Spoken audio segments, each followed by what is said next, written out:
ilmu marketing ya dulu ya gitu. Oh, iya, iya. Nah, saya mulai ikut terjun dan alhamdulillah penjualan terus mulai naik gitu ya, mulai dari ya. 100, 200 gitu sampai 400. Tahun lalu itu kita 2021 pas masa pandemi lagi sangat itu banget lagi ya. Tinggi. Delta tuh, varian Delta tuh sangat tinggi banget gitu.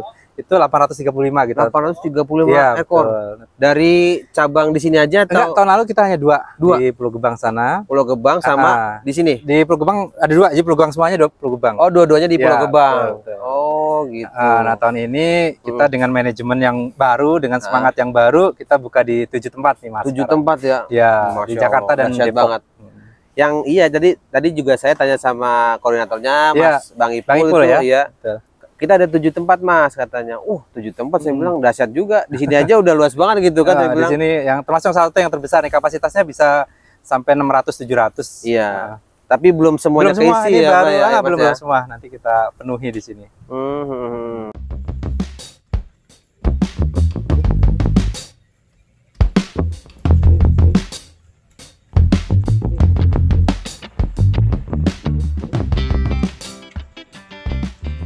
Ini kayak wisata kurban nih ya. Kalau tadi saya bilang tadi ini kayak mini zoo ini. Tapi isinya sapi Bali semua gitu betul. Kan. Kenapa minatnya sama sapi Bali dalam penjualan hewan kurban? Nah, sapi Bali ini kan kalau secara kualitas sangat bagus ya, Mas. Betul. Ya. Dagingnya itu banyak. Jadi dengan bobot yang sama, misalkan sapi Bali 500 kilo, kemudian sapi lain 500 kilo, itu dapat dagingnya lebih banyakan Bali.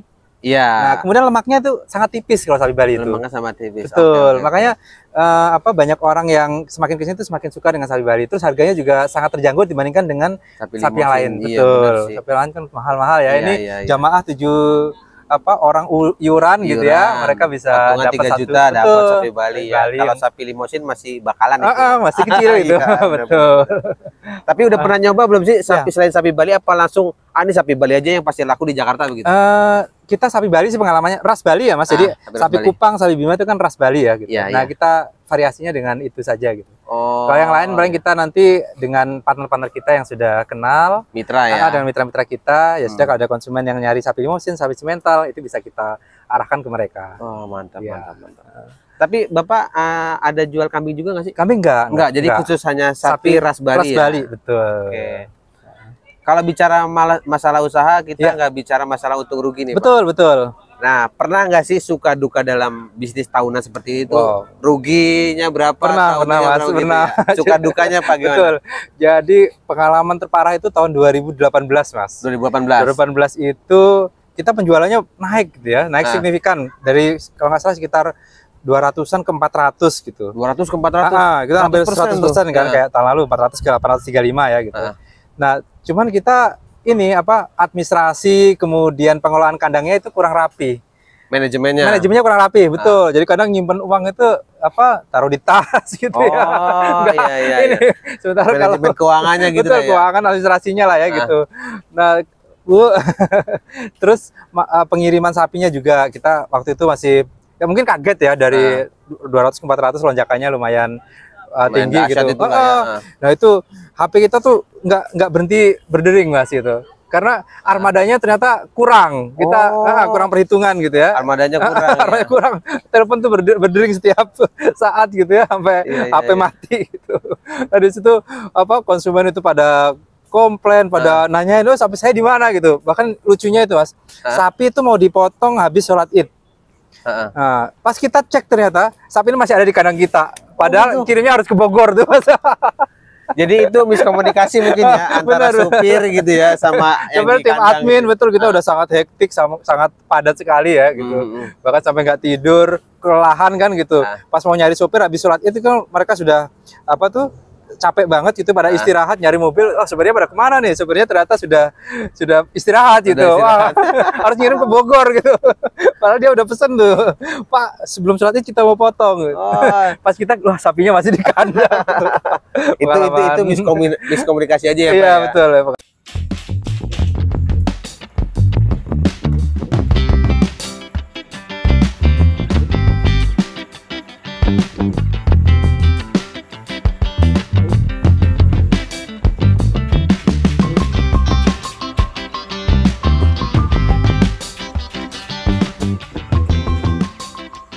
Tapi pernah nggak sih dari 2014 mulai sapi sampai sekarang 2022 pernah ngalamin kerugian nggak Pak?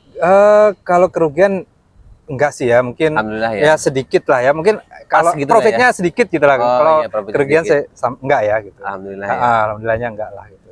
Oke Pak, terus selain usaha sapi ini, Bapak punya usaha lain nggak sih?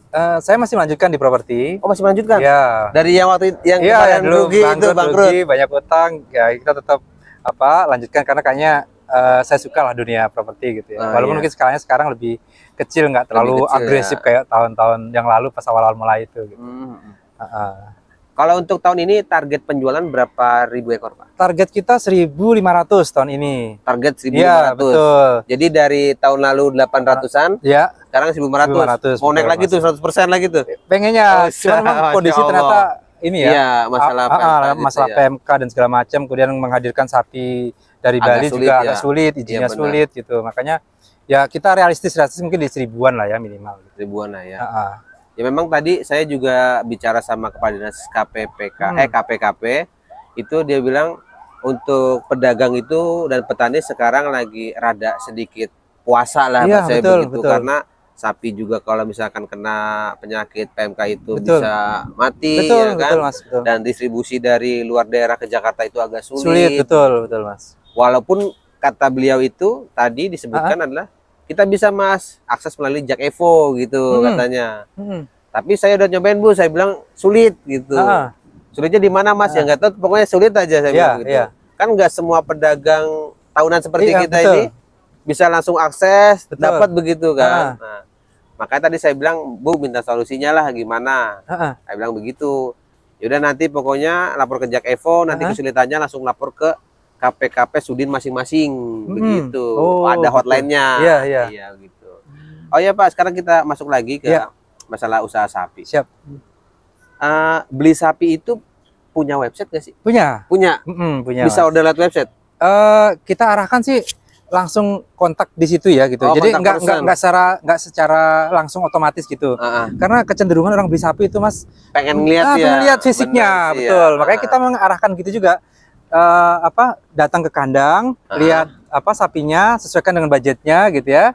Nah setelah cocok baru bayar gitu. Karena kalau misalkan lewat telepon, lewat video, lewat gambar, khawatirnya tidak sesuai dengan di lapangan gitu. Nah itu pernah ada kejadian yang kurang mengenakan di situ, makanya kita arahkan, ayo datang ke kandang saja langsung gitu. Sapinya sudah ada, bisa dipilih gitu. Sesuaikan dengan budget Bapak Ibu. Berarti walaupun ada websitenya, tapi nggak bisa order via website ya, tetap harus kita arahkan gitu ya. Betul. Biar customernya lebih puas gitu ya. Mas. Ya lebih puas lah gitu. Benar-benar. Sekarang kita bicara apa lagi ya? Masalah sapi, bisnis sapi udah dari tahun 2014 sampai sekarang targetnya 1.500 ekor. Sekarang gini ya Pak, tips buat para calon customer beli sapi gimana Pak untuk di era pandemi ini ya? Betul. Yang pertama Bapak Ibu calon pekurban harus pastikan dulu bahwa sapinya itu memiliki surat izin yang resmi yang dari pemerintah setempat ya, daerah asal pengiriman sapi. Nah, sekarang itu banyak beredar sapi-sapi yang tidak melalui jalur resmi. Bisa jadi mungkin harganya lebih murah gitu ya, tapi kesehatannya mungkin nggak dicek gitu kan. Kemudian surat-suratnya bukan surat yang resmi gitu. Nah, itu kita perlu hati-hati lah ya gitu. Kita minta ke pedagang sapinya, minta tunjukkan suratnya. Itu yang pertama, itu baru dari sisi legalitas. Kemudian yang kedua, pastikan perawatan sapi di kandang itu sesuai dengan standar gitu ya. Kan standar. Banyak apalagi kalau misalkan kayak kita nih, sapi musiman tidak punya kandang yang permanen, kadang bikin kandangnya kan asal-asalan tuh ya Mas ya. Nggak diperhatikan ini tempatnya, kenyamanan sapinya, becek kandangnya, kemudian pakannya juga nggak ada tempat itunya ya, nggak ada tempat tatakannya gitu. Betul. Nah itu kan kena kotoran, kena debu kayak gitu kan kurang bagus ya buat makanan sapi gitu.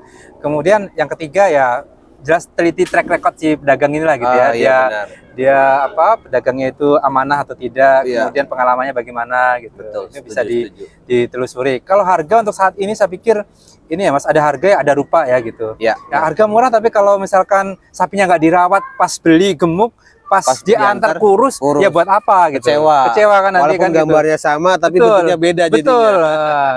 Iya, Nah, ada juga yang misalkan sapinya itu ditukar-tukar itu Mas. Ada beberapa kasus tuh seperti itu. Udah beli nih sapi ini A nih. Nah, karena satu dan lain hal itu tanpa konfirmasi ke si ininya apa tuh pembelinya, sapinya ditukar. Oh, ditukar. Itu ada juga kejadian kayak gitu di dunia. Amanah lah ya, kurang amanah ya. Gitu. Nah, jadi jangan terlalu terjebak dengan harga. Ini harga saya murah, tapi ternyata ya efeknya nanti ke Bapak Ibu sendiri sebagai pekurban gitu. Sekarang gini Pak, garansi yang diberikan sama beli sapi sama customer beli sapi. Jadi kita memberikan garansi buat Bapak Ibu yang beli sapinya di kandang kami, di kandang beli sapi yang ada 7 cabang insya Allah ini ya gitu.